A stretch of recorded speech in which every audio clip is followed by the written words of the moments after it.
اور اس کے پیٹ میں 2 لڑکے آپس میں مزاحمت کرنے لگے۔ تب اس نے کہا کہ اگر ایسا ہی ہے تو میں جیتی کیوں ہوں؟ اور وہ خداوند سے پوچھنے گئی۔ خداوند نے اسے کہا، 2 قومیں تیرے پیٹ میں ہیں اور 2 قبیلے تیرے بطن سے نکلتے ہی الگ الگ ہو جائیں گے، اور ایک قبیلہ دوسرے قبیلے سے زوراور ہوگا اور بڑا چھوٹے کی خدمت کرے گا۔ اور جب اس کے وضع حمل کے دن پورے ہوئے تو کیا دیکھتے ہیں کہ اس کے پیٹ میں توام ہے، اور پہلا جو پیدا ہوا تو سرخ تھا اور اوپر سے ایسے جیسے پشمینہ، اور انہوں نے اس کا نام یسوع رکھا۔ اور اس کے بعد اس کا بھائی پیدا ہوا اور اس کا ہاتھ یسوع کی ایڑی کو پکڑے ہوئے تھا، اور اس کا نام یعقوب رکھا گیا۔ جب کو ربکا سے پیدا ہوئے تو اسحاق 60 برس کا تھا، اور وہ لڑکے بڑھے اور یسوع شکار میں ماہر ہو گیا اور جنگل میں رہنے لگا، اور یعقوب سادہ مزاج ڈیروں میں رہنے والا آدمی تھا۔ اب ہم نے دیکھا کہ اسحاق اور ربکا کے جڑواں بیٹے پیدا ہوئے جن کا نام یسوع اور یعقوب رکھا گیا۔ وہ جڑواں تھے مگر ایک جیسے نہ تھے۔ جیسے یسوع بڑا ہوا تو وہ دنیا کی عارضی چیزوں کی فکر کرتا تھا، لیکن یعقوب خدا کے کلام کو قیمتی جانتا تھا کیونکہ وہ ہمیشہ قائم ہے۔ یسوع خدا کے ان وعدوں کی پرواہ نہ کرتا تھا جو خدا نے اس کے دادا ابراہیم سے کیے تھے اور اسحاق سے کیے تھے کہ وہ ان سے ایک نئی قوم کو پیدا کرے گا۔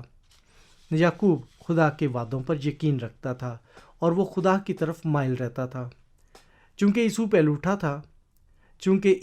پہلوٹا تھا، اس لیے انسانی ریت کے مطابق وہ پہلوٹے کا حق کا وارث تھا اور بڑی قوم کا باپ بننے کا دار و مدار تھا اس پر، جس کا وعدہ اس کے دادا حضرت ابراہیم سے خدا نے کیا تھا اور پھر اس کے باپ اسحاق سے کیا تھا۔ دونوں کے پیدا ہونے سے پہلے ہی خدا نے ان کی ماں ربکا سے کہہ دیا تھا کہ بڑا چھوٹے کی خدمت کرے گا۔ چونکہ خدا کو پہلے ہی معلوم تھا، اس لیے وہ فرما رہا تھا کہ پہلوٹے کا حق یسوع کا نہیں بلکہ یعقوب کا ہوگا، اور نئی قوم یسوع سے نہیں بلکہ یعقوب سے ہوگی۔ یعقوب کو چاہیے تھا کہ وہ سب کچھ خدا قادر کے ہاتھوں میں دیتے ہوئے اس وقت کا انتظار کرتا رہتا جب خدا نے اپنی قدرت سے اسے ایک خاص وقت پر پلوٹے کے حق کا وارث بنانا تھا، مگر یعقوب نے انتظار نہ کیا۔ اب دیکھتے ہیں کہ یعقوب نے اپنے بڑے بھائی یسوع سے پلوٹے کا حق لینے کے لیے کیا چال چلی۔ خدا کا کلام بیان کرتا ہے، اور یعقوب نے دال پکائی اور یسوع جنگل سے آیا اور بے دم ہو رہا تھا، اور یسوع نے یعقوب سے کہا کہ یہ جو دال ہے مجھے کھلا دے کیونکہ میں بے دم ہو رہا ہوں، اس لیے اس کا نام ادوام بھی ہو گیا۔ تب یعقوب نے کہا، تو آج پہلوٹے کا حق میرے ہاتھ بیچ دے۔ یسوع نے کہا، دیکھ میں تو مرا جاتا ہوں، پہلوٹے کا حق میرے کس کام آئے گا؟ تب یعقوب نے کہا کہ آج ہی مجھ سے قسم کھا۔ اس نے اس سے قسم کھائی اور اس نے اپنا پلوٹے کا حق یعقوب کے ہاتھ بیچ دیا۔ تب یعقوب نے یسوع کو روٹی اور مسور کی دال دی اور وہ کھا پی کر اٹھا اور چلا گیا۔ یوں یسوع نے اپنے پلوٹے کے حق کو ناچیز جانا۔ سامعین، کیا آپ کی سمجھ میں آیا کہ یسوع نے کیا کیا؟ اس نے روٹی کے معمولی سے لقمے کے بدلے میں اپنا پلوٹے ہونے کا حق یعقوب کو دے دیا۔ فرض کریں کہ امیر آدمی تھا، اس کے 2 بیٹے تھے۔ امیر آدمی کھیتوں کا، مکانوں کا اور بہت سارے مال و دولت کا مالک تھا۔ پلوٹے کو اس کی دولت اور ساری وراثت میں حصہ زیادہ ملنا چاہیے۔ تو ایک روز بڑا بھائی جنگل سے آتا ہے اور وہ چھوٹے بھائی کو مچھلی اور چاول پکاتے ہوئے دیکھ کر پاس بیٹھ جاتا ہے۔ پلوٹا چھوٹے سے کہتا ہے کہ دیکھ، میری تو بھوک سے جان نکلی جا رہی ہے، اپنے چاول میں سے مجھے بھی کچھ دے دے۔ تب چھوٹا بھائی جواب میں کہتا ہے، میں ایسے تجھے نہیں دوں گا بلکہ تیرے ہاتھ میں بیچوں گا۔ بڑا بھائی پوچھتا ہے کہ تو یہ کتنے میں دے گا؟ چھوٹا بھائی جواب دیتا ہے کہ پلوٹا ہونے کی حیثیت سے تیری جو جائیداد بنتی ہے تو مجھے دے دے تو میں چاول تجھے دے دوں گا۔ تب بڑا بھائی جواب دیتا ہے، ٹھیک ہے، میں تو بھوک سے مرا جا رہا ہوں، یہ ساری پلوٹے کی جائیداد میرے کس کام کی؟ بس بڑا بھائی اپنی ساری وراثت اپنے چھوٹے بھائی کے نام کر دیتا ہے۔ حلفیہ بیان ریکارڈ کیا جاتا ہے۔ پھر بڑا بھائی بیٹھ کر پیٹ بھر کر کھاتا پیتا ہے اور اپنی راہ چل دیتا ہے۔ ہم اس پلوٹے کو کیا کہیں گے جس نے چاول کے پیالے اور تھوڑی سی مچھلی کے بدلے میں اپنی ساری جائیداد یعنی کھیت، مکان، نقدی اور اپنا سارا اختیار اپنے چھوٹے بھائی کو دے دیا؟ ہم صرف اتنا ہی کہیں گے کہ بڑا ہی بے وقوف تھا۔ تو جیسے اس پلوٹے نے اپنے باپ کی نعمتوں اور دولت اور جائیداد کو بے قیمت اور فضول جان کر اپنے چھوٹے بھائی کو دے دیا، بالکل اسی طرح یسوع نے خدا تعالیٰ کی برکات کو اور دائمی نعمتوں کو ناچیز جانا۔ یسوع نے جن چیزوں کو ناچیز جانا وہ سب انمول تھیں، اور دنیا میں ان برکتوں کی قیمت کوئی شخص ادا نہیں کر سکتا تھا، کیونکہ یسوع نے جسے ناچیز جانا وہ تو نئی قوم کا حصہ ہونے کا حق تھا، جس میں سے دنیا کے نجات دہندے نے وجود میں آنا تھا۔ یسوع اور یعقوب کی کہانی سے خدا ہمیں آج کیا سکھانا چاہتا ہے؟ خدا ہمیں خبردار کرنا چاہتا ہے کہ ہم یسوع کے نقشے قدم پر نہ چلیں۔ ہمیشہ کی زندگی کی باتیں دنیا کی فانی چیزوں سے اور عیش و عشرت سے زیادہ افضل ہیں، کیونکہ دنیاوی لذت چند روزہ ہے اور نجات کی باتیں دائمی خوشی اور ابدی لذت کا باعث ہیں۔ خدا کا کلام اس کے بارے میں کیا فرماتا ہے؟ ذرا غور سے سنیے۔ اور اگر آدمی ساری دنیا حاصل کرے اور اپنی جان کا نقصان اٹھائے تو اسے کیا فائدہ ہوگا؟ آدمی اپنی جان کے بدلے کیا دے گا؟ یسوع خدا تعالیٰ کے فضل سے محروم ہو گیا کیونکہ اس نے خدا کے کلام کو ناچیز جانا۔ تو خدا تعالیٰ ہمیں یہ کہتے ہوئے خبردار کرتا ہے کہ یسوع کے قدموں پر قدم نہ رکھو۔ میں جو برکت تمہیں دینا چاہتا ہوں اس کی قدر کرو، نہ کہ اس کو ناچیز جانو۔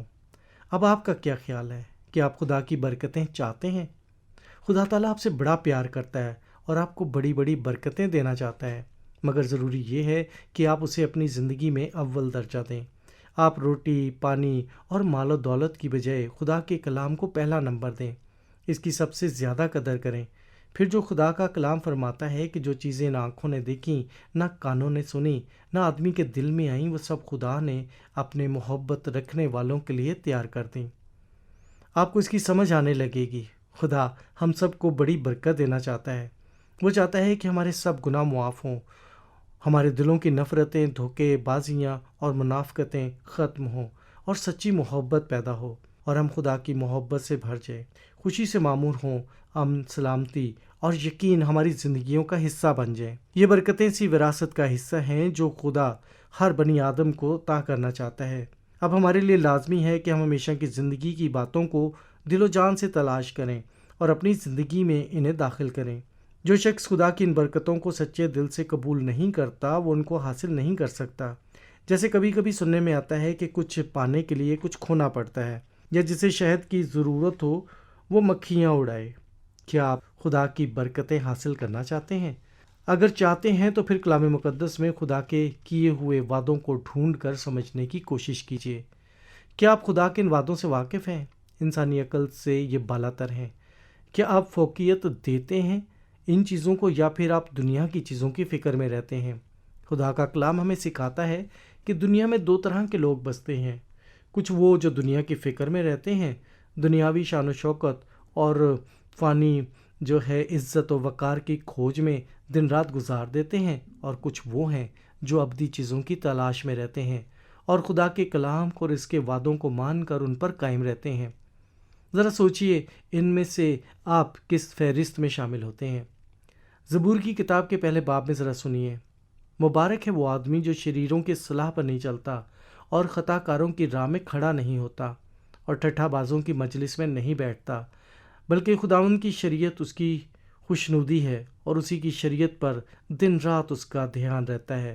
وہ اس درخت کی مانند ہوگا جو پانی کی ندیوں کے پاس لگایا گیا ہے، جو اپنے وقت پر پھیلتا ہے اور جس کا پتا بھی نہیں مرجھاتا۔ سو جو کچھ وہ کرے گا برابر ہوگا۔ شریر ایسے نہیں، بلکہ وہ بھوسے کی مانند ہے جسے ہوا اڑا لے جاتی ہے۔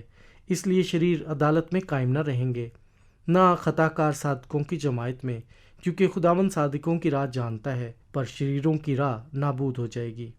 غور سے دیکھتے رہو کہ کوئی شخص خدا کے فضل سے محروم نہ رہ جائے۔